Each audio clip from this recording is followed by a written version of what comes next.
Bismillahirrahmanirrahim. Assalamualaikum warahmatullahi wabarakatuh. Innal hamdalillah nahmaduhu wa nasta'inuhu wa nastaghfiruh wa na'udzu billahi min shururi anfusina wa sayyiati a'malina. May yahdihillahu fala mudilla lahu wa may yudlil fala hadiya lahu. Wa asyhadu an la ilaha illallah wahdahu la syarika lahu wa asyhadu anna Muhammadan abduhu wa rasuluh. Amma ba'du. Teman-teman yang dirahmati Allah Subhanahu wa taala, eh, kita berdoa bersama sebelum kajian ini kita mulai. Allahumma inna nas'aluka al-'afwa wal 'afiyah. Allahumma inna nas'aluka al-'afwa wal 'afiyah.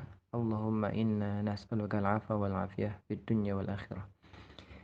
Semoga Allah selalu menjaga kita dan semoga Allah selalu memberikan kita kenikmatan yang berupa kesehatan, keselamatan, dan tetap menjaga keimanan dan keislaman kita sampai ujung waktu, yaitu kematian. Teman-teman yang dirahmati Allah Subhanahu wa taala, sekarang baru kita mendengar, bahkan kita menyaksikan banyak sekali fenomena dan kejadian-kejadian yang sebelumnya belum pernah kita rasakan. Yaitu adalah tentang wabah yang bernama corona. Teman-teman yang dirahmati Allah Subhanahu wa taala, sebenarnya ada dua hal yang dari dulu sampai sekarang kita butuhkan atau manusia butuhkan. Yaitu apa? Itu tertera dalam surat Al-Quraisy. Surat Quraisy, bukan Al-Quraisy tapi Quraisy, yaitu li'ila fi Quraisy ila fi rihlat asy-syita'i was-shaif falyabudu rabb hadzal bait. Nah, falyabudu rabb hadzal bait alladzi at'amahum min ju' wa amana min khauf. Jadi dalam ayat ini secara umum dan tafsirannya adalah eh, orang-orang Quraisy itu diberikan kenikmatan yang sangat banyak oleh Allah Subhanahu wa taala, yaitu berupa apa? Berupa eh, hal-hal yang memudahkan mereka untuk pergi berdagang ke Syam, berdagang ke Yaman, dan juga dijauhkan dari serangan yang dilakukan oleh orang-orang Habasyah atau zaman dulu yang di surat Al-Fil disebutkan, yang untuk menghancurkan Ka'bah Abraha. Dan di situ Allah memberikan mereka perintah supaya apa? Karena kenikmatan tersebut diberikan oleh Allah Subhanahu wa taala, akhirnya Allah memerintahkan mereka untuk apa? Di ayat tersebut disebutkan falyabudu rabb hadzal bait. Maka sembahlah Tuhan yang mempunyai rumah ini atau Ka'bah. Tuhan Ka'bah ini yaitu Allah Subhanahu wa taala. Karena apa? Alladzi at'amahum min ju', yang Allah itu memberikan makanan kepada mereka dan menghindarkan mereka dari kelaparan, wa amanahum min khauf, dan memberikan rasa aman. Nah, dari sini ada sebenarnya dua hal yang kita butuhkan dari dulu sampai sekarang, yaitu apa? Kalau dua hal ini tercukupi, insya Allah hidup itu sebenarnya cukup. Nah, yang pertama apa? Eh, kita tidak merasakan rasa lapar, atau kebutuhan pangan kita itu tercukupi. Itu sudah nikmat yang sangat besar. Kemudian yang kedua adalah memberikan kita rasa aman. Kita itu selalu merasa aman. Nah, ini dua hal ini kalau sudah ada yang mendapati, sebenarnya itu sudah cukup. Nah, tinggal apa? Tinggal melakukan hal-hal yang memang perlu dilakukan yang lain. Dari sini kita setelah menyaksikan di beberapa tempat bagaimana virus ini atau wabah ini menyerang manusia atau orang-orang yang ada di dunia. Tetapi ada satu hal atau beberapa hal yang perlu kita pikirkan supaya supaya apa? Supaya kita bisa terhindar dan selamat dari gangguan ini.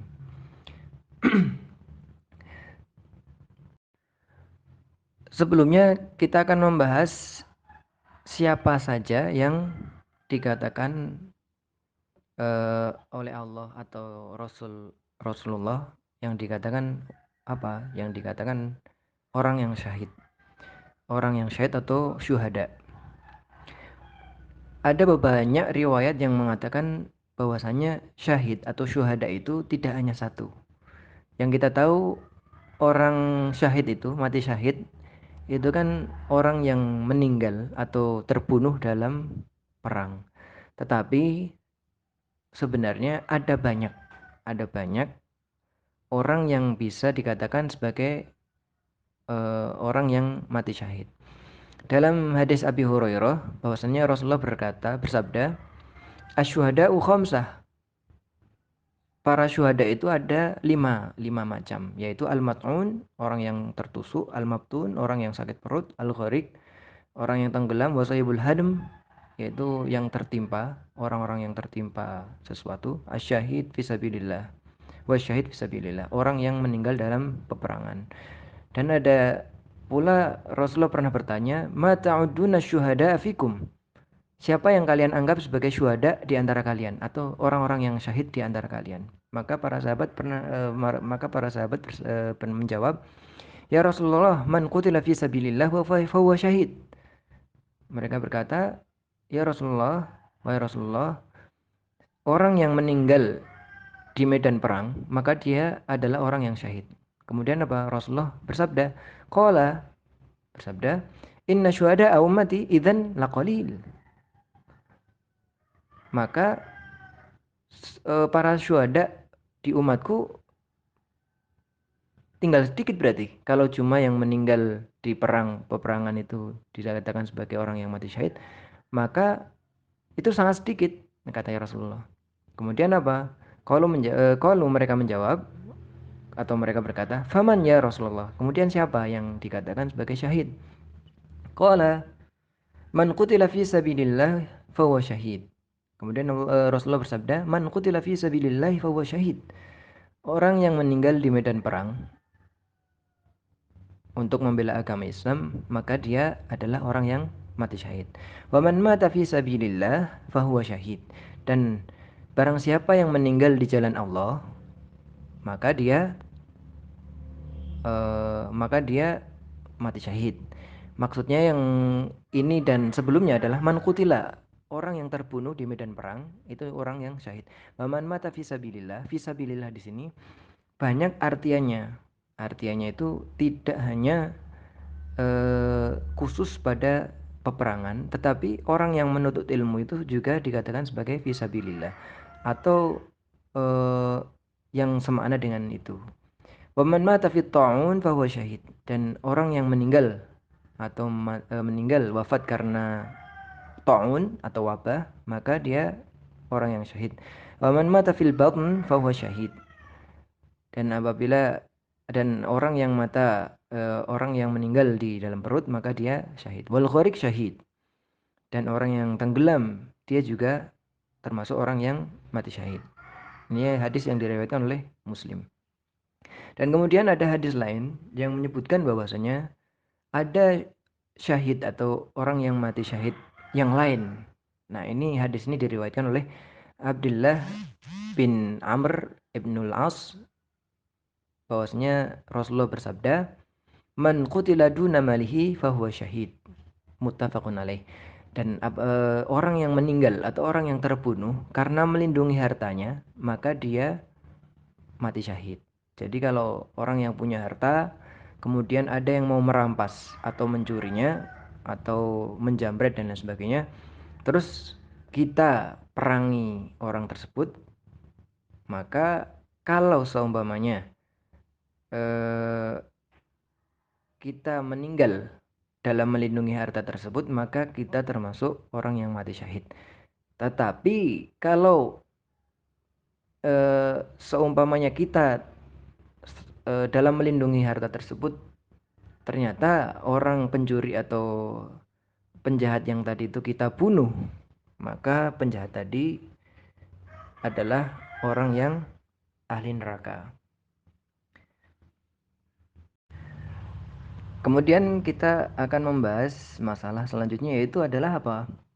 Kita harus berkeyakinan. Kita harus meyakini bahwasanya segala cobaan yang Allah berikan kepada kita, seandainya kita atau jika kita bersabar, maka pahala yang kita dapatkan akan sangat banyak sekali. Makanya kita harus rela dengan apa yang ditentukan Allah Subhanahu wa taala. Seperti dan juga Rasulullah pernah bersabda dalam masalah taun atau wabah ini. Beliau bersabda, "At-taun syahadatun likulli muslim." Orang yang terkena wabah ini termasuk syahadah atau orang yang mati syahid untuk orang yang muslim. Kemudian beberapa ulama itu menganggap bahwasanya orang yang meninggal karena virus corona atau meninggal karena taun, yang penting dia mempunyai niat untuk mati syahid dan bersabar terhadap Allah, apa yang diberikan Allah kepadanya, maka itu termasuk orang yang mati syahid. Dari hadis-hadis yang lain dan ulama masih berbeda pendapat tentang apa? Tentang tafsiran taun dan wabak. Nah, taun itu sudah ada pada zaman sahabat dulu. Nah, taun itu adalah suatu wabah atau penyakit yang memang orang yang terkena penyakit itu menderita. Salah satunya ada yang menafsirkan bahwasanya taun itu adalah itu nanah yang keluar dari jasad, nanah yang sangat banyak keluar dari jasad, dan orang yang mengalami atau berpenyakit terkena wabah ini menderita sangat sakit sekali. Ini yang jadi tafsiran beberapa ulama dan ada juga yang menafsirkan yang lain. Ini yang membuat para ulama sekarang itu berbeda pendapat mengenai apa? Apakah wabah yang sekarang ini bisa dinamakan sebagai taun atau tidak? Nah, mereka berbeda pendapat, tetapi ya beberapa ulama berpendapat yaitu tadi orang yang meninggal karena wabah corona itu bisa dikatakan dengan mati syahid.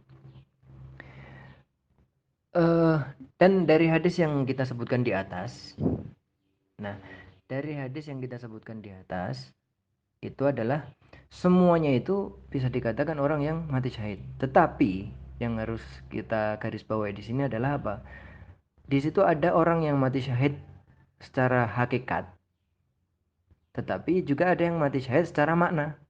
Hakikat dan makna di sini berbeda. Hakikat itu bisa kita artikan orang yang mati syahid dengan sebenar-benarnya itu, atau memang itu yang dinamakan mati syahid.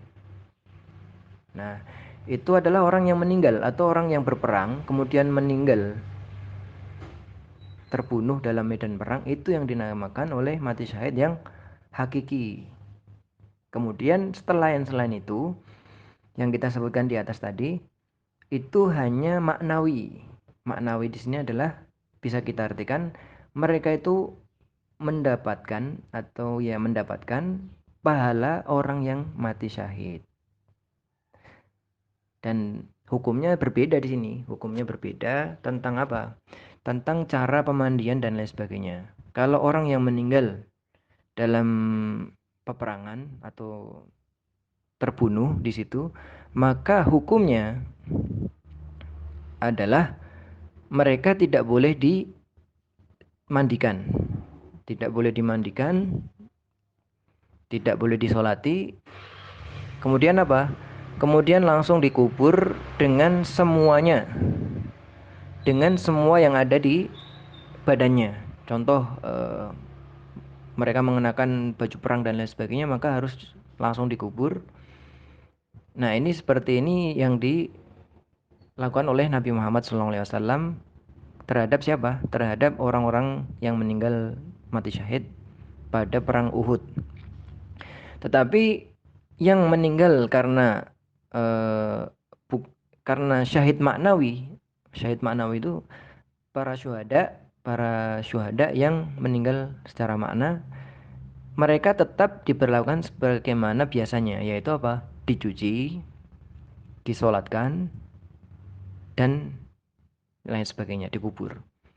Tetapi mungkin beberapa hal yang harus kita tahu dalam virus ini itu berbeda dengan virus-virus yang lain. Maka para dokter berijtihad bahwasanya untuk keamanan dan kemaslahatan umum maka mereka harus